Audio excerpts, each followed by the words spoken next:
ദൈവത്തിൻ്റെ അതിപരിശുദ്ധമായ നാമത്വം ഉണ്ടാകട്ടെ. ഇന്ന് പ്രഭാതത്തിൽ ദൈവജനവുമായി സംസാരിക്കുവാൻ പരിശുദ്ധാത്മാവിൻ്റെ ഹൃദയത്തിൽ പ്രേരണ എന്ന ദൈവത്തിൻ്റെ വചനം രൂത്തിന്റെ പുസ്തകം 1-ാം അധ്യായം 6-ാമത്തെ വാക്യം.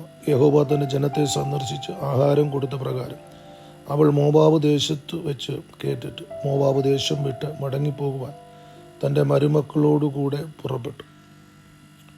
രൂത്തിന്റെ പുസ്തകം തുടങ്ങുന്നത് തന്നെ ബേത്ലഹേമിൽ ഉണ്ടായ ഒരു ക്ഷാമത്തെക്കുറിച്ച് പറഞ്ഞുകൊണ്ട്. ഈ ബേത്ലഹേം എന്നുള്ളത് യഹോവയായ ദൈവം ഇസ്രായേലിന് കൊടുത്ത കനാൻ ദേശത്തിൻ്റെ ഒരു അനുഗ്രഹീതമായ സ്ഥലം. ബേത്ലഹേം എന്ന പദത്തിൻ്റെ അർത്ഥം തന്നെ അപ്പത്തിൻ്റെ ഭവനമെന്ന്.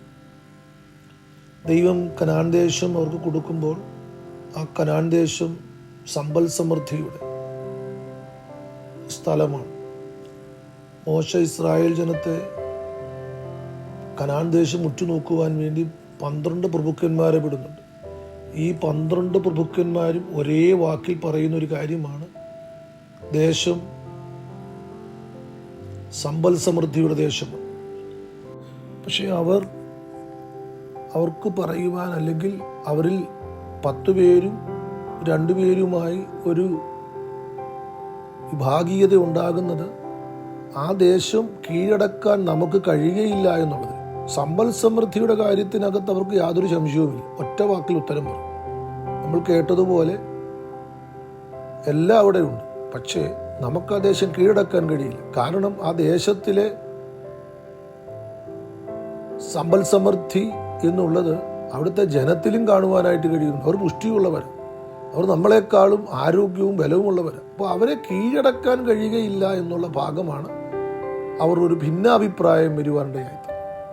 ഇന്ന് പകൽക്കാലം ദൈവമക്കളെ, ദൈവജനത്തിന് യഹോവയായ ദൈവം കൊടുത്ത അനുഗ്രഹീതമായ ആ കനാനിൽ, ആ ബേത്ലഹേമിൽ ക്ഷാമമുണ്ടായി.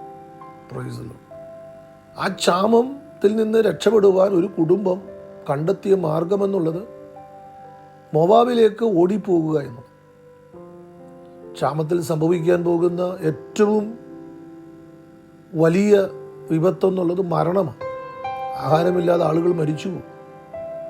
അപ്പോൾ മരണത്തിൽ നിന്ന്, ക്ഷാമത്തിൽ നിന്ന് രക്ഷപ്പെടുവാൻ മോവാബിലേക്ക് ഓടിപ്പോയ ആ ജനത്തിന്, അല്ലെ ആ കുടുംബത്തിന് പറ്റിയ ഏറ്റവും വലിയ പ്രശ്നം, എന്തിനെ നിന്ന് രക്ഷപ്പെടുവാനോ പോയോ അത് നടന്നില്ല.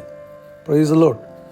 ക്ഷാമം കൊണ്ട് മരിക്കും എന്നുള്ള ഭയം അവരെ ഗ്രസിച്ചിട്ടാണ് ഹല്ലേലൂയ ആഹാരം കഴിക്കുവാൻ മോവാബിലേക്ക് എത്തിയത്. പക്ഷേ ആ മോവാബിൽ ഒന്നുമില്ലായിരുന്നു. അവിടെ ആഹാരമുണ്ടായിരുന്നു. പക്ഷേ മരണത്തിൽ നിന്ന് രക്ഷപ്പെടുവാൻ അവർക്ക് കഴിഞ്ഞില്ല.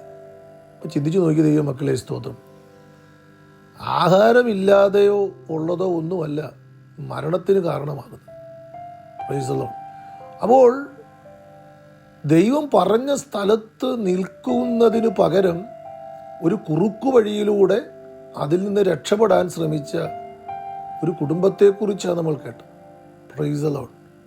ഹല്ലേലൂയ. നമ്മൾ ധ്യാനചിന്തയ്ക്കായി എടുത്ത ഭാഗം ഇങ്ങനെയാണല്ലോ. യഹോവയായ ദൈവം ബേത്ലഹേമിനെ സന്ദർശിച്ച് അവർക്ക് വീണ്ടും ആഹാരം കൊടുക്കും. Price the lord. അപ്പോൾ ഒരു താൽക്കാലികമായ ക്ഷാമം ആ ദേശത്തുണ്ടായി എന്നുള്ള സത്യമാണ്. പക്ഷേ ദൈവം അതിനെ മാറ്റാനും ശക്തനാണ്. Praise the lord. അപ്പോൾ ക്ഷാമം മാറിക്കഴിഞ്ഞപ്പോൾ നവോമി തൻ്റെ മരുമക്കളുമായി വീണ്ടും കനാനിലേക്ക്, ബേത്ലഹേമിലേക്ക് മടങ്ങി വരുവാൻ ആഗ്രഹിക്കുക. ആ ചരിത്രത്തെക്കുറിച്ചാണ് നമ്മൾ വായിക്കുന്നത്. എന്നാൽ ഇവിടെ ചിന്തിക്കുവാനുള്ള 2 ചിന്ത എന്നുള്ളത്, ദൈവം ആക്കി വച്ച സ്ഥലത്ത് ക്ഷാമം ഉണ്ടാകാം, പക്ഷേ അത് വിട്ടുപോകാതെ ആ ദേശത്ത് അവർ താമസിക്കേണ്ടിയിരുന്നു. ദൈവം അവരെ പുലർത്തുവാൻ ശക്തനായിരുന്നു എന്നത് ഒന്നാമത്തെ ചിന്തയാണ്. അതിൽ നിന്ന് രക്ഷപ്പെടുവാൻ ഒരു കുറുക്കു വഴി ആ കുടുംബം നോക്കരുതായിരുന്നു. രണ്ടാമത്തെ ചിന്ത, ദൈവം തൻ്റെ ജനത്തെ വീണ്ടും സന്ദർശിക്കുന്നവൻ. Price the Lord. വീണ്ടും അവർക്ക് ആഹാരം കൊടുക്കുവാൻ ഈ ദൈവം ശക്തൻ തന്നെ. നമുക്കറിയാം, ഒന്ന് രണ്ട് വ്യക്തികളെ കൂടി എനിക്ക് പരിചയപ്പെടുത്തണമെന്ന് ആഗ്രഹമുണ്ട്. അബ്രഹാമിൻ്റെ ജീവിതത്തെക്കുറിച്ച് അറിയാം. ദൈവം അബ്രഹാമിനെ വിളിച്ചിറക്കുമ്പോൾ അബ്രഹാമിന് കൊടുക്കുന്ന പ്രധാന 2 വാഗ്ദത്തം, ഒന്ന് ദേശമോ ഒന്ന് സന്തതിയും. ഞാൻ നിനക്കൊരു ദേശം തരും, ഞാൻ നിനക്ക് സന്തതികളെ തരും. Price the lord. അപ്പോൾ എന്നാൽ ദേശം കാണിച്ചു കൊടുത്തു, ഇതാണ് നീ താമസിക്കുന്ന ദേശം. പക്ഷെ തലമുറയില്ല. അബ്രഹാം പ്രൈസ് ദി ലോർഡ് സാറയുടെ വാക്ക് കേട്ട് ആ വാഗ്ദത്ത സന്തതിയായ ഇസഹാക്കിന് മുൻപേ ഒരു ഇസ്മായേൽ ജനിക്കും. അത് നിമിത്തമായുണ്ടാകുന്ന പ്രതിസന്ധികൾ നമുക്കറിയാം. അപ്പോൾ ദൈവവാഗ്ദത്തത്തിനു വേണ്ടി കാത്തിരിക്കുന്നതിൻ്റെ ഇടയിൽ ഉണ്ടാകുന്ന ചില പ്രശ്നങ്ങളെക്കുറിച്ചാണ് ഞാൻ നിങ്ങളോട് പറവാൻ ആഗ്രഹിക്കുന്നത്. Price the Lord. കുറുക്കു വഴികളിലൂടെ പെട്ടെന്ന് അനുഗ്രഹം പ്രാപിക്കുവാൻ ചെയ്യുന്ന ഒത്തിരി ആളുകളെ നമുക്കറിയാം. പെട്ടെന്ന് അനുഗ്രഹം പ്രാപിക്കണം, പെട്ടെന്ന് ഉയരണം. Price the Lord. ദൈവം പറഞ്ഞത് പെട്ടെന്ന് ലഭിക്കണം. Price the Lord. അതിനുവേണ്ടി കാത്തിരിക്കുവാൻ, അത് ദൈവസമയത്തിനു വേണ്ടി ആ സ്തോത്രം, അത് കാത്തിരിക്കുവാനുള്ള മനസ്സില്ലാത്ത ഒരവസ്ഥ. പക്ഷെ അതൊക്കെ ചെന്ന് പെടുന്നത് വലിയ ആപത്തിലേക്കും അപകടങ്ങളിലേക്കുമൊക്കെയാണ് എന്നുള്ള തിരിച്ചറിവ് ഈ വചനം വായിക്കുമ്പോൾ നമുക്കുണ്ടാകേണ്ടതാണ്. Price the Lord. നമ്മുടെ ജീവിതത്തിലൊരു പ്രശ്നം വരുമ്പോൾ, ഒരു പ്രതികൂലം വരുമ്പോൾ നാം എന്താണ് ചെയ്യേണ്ടത് എന്ന് യിരെമ്യാ 33:3 പറയുന്നത് ഇങ്ങനെയാണ്. സ്തോത്രം. എന്നെ വിളിച്ചപേക്ഷിക്കുക, ഞാൻ നിനക്ക് ഉത്തരമരുളും. നീ അറിയാത്ത അഗോചരവും മഹത്വമായുള്ള കാര്യങ്ങളെ ഞാൻ നിന്നെ അറിയിക്കും. Price the Lord. കഷ്ടകാലത്ത് ദൈവത്തെ വിളിച്ചപേക്ഷിക്കുക എന്നുള്ളതാണ് നാം മനസ്സിലാക്കേണ്ടത്. എന്നാൽ പ്രൈസ് ദി ലോർഡ്, പകരം നമ്മുടെ ഇഷ്ടത്തിനും നമ്മുടെ ഹിതത്തിനും ദൈവത്തിൻ്റെ വാഗ്ദാനങ്ങളെ അല്ലെങ്കിൽ വാഗ്ദത്തങ്ങളെ സ്തോത്രം കാത്തിരിക്കുന്നതിന് പകരം നാം കുറുക്കു വഴിയിലൂടെ നേടിയെടുക്കുവാൻ ശ്രമിച്ചാൽ അതൊക്കെ ചെന്ന് ചാടുന്നത് വലിയ വിപത്തിലേക്കാകുന്നു എന്നുള്ളത് ഈ ചരിത്രം നമ്മളെ പഠിപ്പിക്കുന്നു. ശൗലിൻ്റെ ജീവിതത്തിലും ഇങ്ങനെ ഒരു പ്രയാസമുണ്ടായിരുന്നു. നമുക്കറിയാം, യുദ്ധം കൊടുമ്പിരി കൊള്ളുമ്പോൾ ശൗൽ ശമൂവേലിനെ വിളിക്കുവാൻ ആളിനെ വിട്ടു. യുദ്ധം കൊടുമ്പിരി കൊള്ളുന്നു. ശൗൽ യാഗമൊക്കെ ക്രമീകരിച്ചിരിക്കുക. പക്ഷേ ശമൂവേൽ വരുവാൻ താമസിക്കുന്നുവെന്ന് കണ്ടപ്പോൾ ശൗൽ സ്വയമായി ആ യാഗം കഴിക്കുന്നു. അത് നിമിത്തം ശൗലിനെ ശാസിക്കുന്നതായിട്ട് കാണാം. Price the Lord.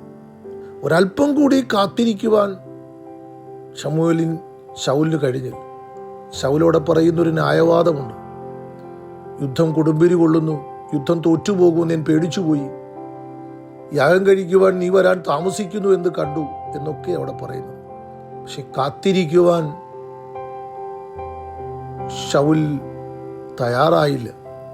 ഇന്നു പകൽക്കാലം യുദ്ധം കൊടുമ്പിരി കൊള്ളട്ടെ, ദേശത്ത് ക്ഷാമമുണ്ടാകട്ടെ, വാഗ്ദത്വം ലഭിച്ചിട്ട് വർഷം 25ഓളം കാത്തിരിക്കേണ്ടി വരട്ടെ. പക്ഷേ ദൈവം പറഞ്ഞത് ചെയ്യും. ദൈവം പറഞ്ഞത് അവൻ്റെ സമയത്ത് ചെയ്യുക തന്നെ ചെയ്യും. എന്നാൽ നാം ദൈവപ്രവർത്തിക്ക് താമസിക്കുന്നുവെന്ന് കണ്ടിട്ട് നമ്മുടെ ഇഷ്ടത്തിന് കാര്യങ്ങൾ ചുവടുവെച്ചാൽ ഒരുപക്ഷെങ്കിൽ നാം ചെന്ന് ചാടുന്നത് വലിയ വിപത്തിലേക്കായിരിക്കും. അതുകൊണ്ട് ദൈവമക്കളെ, ഇന്ന് പകൽക്കാലം കർത്താവിൻ്റെ വാഗ്ദത്തത്തിനായി കാത്തിരിക്കുക. ഒരു കാര്യം യാഥാർത്ഥ്യമാണ്, ബേത്ലഹേമിൽ ക്ഷാമമുണ്ടാകും. അതുപോലെ തന്നെ ബേത്ലഹേമിനെ ദൈവം വീണ്ടും സന്ദർശിക്കും. അബ്രഹാമിനോട് ദൈവം വാഗ്ദത്തം ചെയ്തു. 75-ാമത്തെ വയസ്സിൽ ദൈവ വാഗ്ദത്തം ഇസഹാക്ക് എന്ന സന്തതിയെ കൊടുത്ത് പൂർത്തീകരിക്കുകയും ചെയ്തു. നാം മറന്നു പോകരുത്. Price the Lord. ഹല്ലേലൂയ. യുദ്ധം കൊടുമ്പിരി കൊള്ളട്ടെ. യാഗാർപ്പണത്തിനു വേണ്ടി ശമൂവേൽ വരിക തന്നെ ചെയ്യും. നാം ധൃതിയിൽ കാര്യങ്ങൾ ചെയ്യാതെ ഇരിക്കുക. പ്രാർത്ഥിക്കുന്നു. പരിശുദ്ധനായ ദൈവമേ, നിത്യനായ കർത്താവേ, അങ്ങൊരു വാക്കു പറഞ്ഞാൽ അത് നിറവേറ്റുവാൻ ശക്തനായ ദൈവമാണ്. ഇന്ന് പകൽക്കാലം ഞങ്ങൾ ധൃതി കൂട്ടി കുറുക്കുവഴിയിലൂടെ ഒന്നും ചിലത് ചെയ്തു എന്ന് കാണിക്കുവാൻ ഇടയാകരുത് എന്ന് പ്രാർത്ഥിക്കുന്നു. അങ്ങയുടെ വാഗ്ദത്തത്തിനായി കാത്തിരുന്ന് അത് തന്നെ പ്രാപിക്കുവാൻ ഞങ്ങളെ ഇടയാക്കണം. ക്ഷാമത്തിൽ നിന്ന് രക്ഷപ്പെടുവാൻ മോവാബിലേക്കൊരു കുറുക്കു വഴി ഞങ്ങളിൽ ആർക്കും തോന്നാതിരിക്കട്ടെ. ശൗൽ വരും, അതുവരെ യാഗാർപ്പണത്തിനു വേണ്ടി കാത്തിരിക്കുവാനുള്ള മനസ്സ് ഞങ്ങൾക്ക് തരണമേ എന്ന് പ്രാർത്ഥിക്കുന്നു. പിശാച് ഞങ്ങളെ ധൃതി പിടിപ്പിച്ചൊന്നും ചെയ്ത് കുരുക്കിലും കുടുക്കിലും ചെന്നുപെടാതിരിക്കുവാൻ ഞങ്ങളെ സഹായിക്കണം. അങ്ങയുടെ ആത്മാവിനാൽ ഞങ്ങൾ നിയന്ത്രിക്കപ്പെടണം. ഈ പ്രഭാതം ജനത്തിന് അനുഗ്രഹമാകണം. മഹത്വം അങ്ങയ്ക്ക് യേശു ക്രിസ്തുവിൻ്റെ ധന്യമുള്ള നാമത്തിൽ പ്രാർത്ഥന ദയവായി ശ്രമിക്കണം. സ്വർഗീയ നല്ല പിതാവേ, ആമേൻ. അനുഗ്രഹിക്കപ്പെടും ദിനം ദൈവം തരട്ടെ. Have A blessed day. God bless you.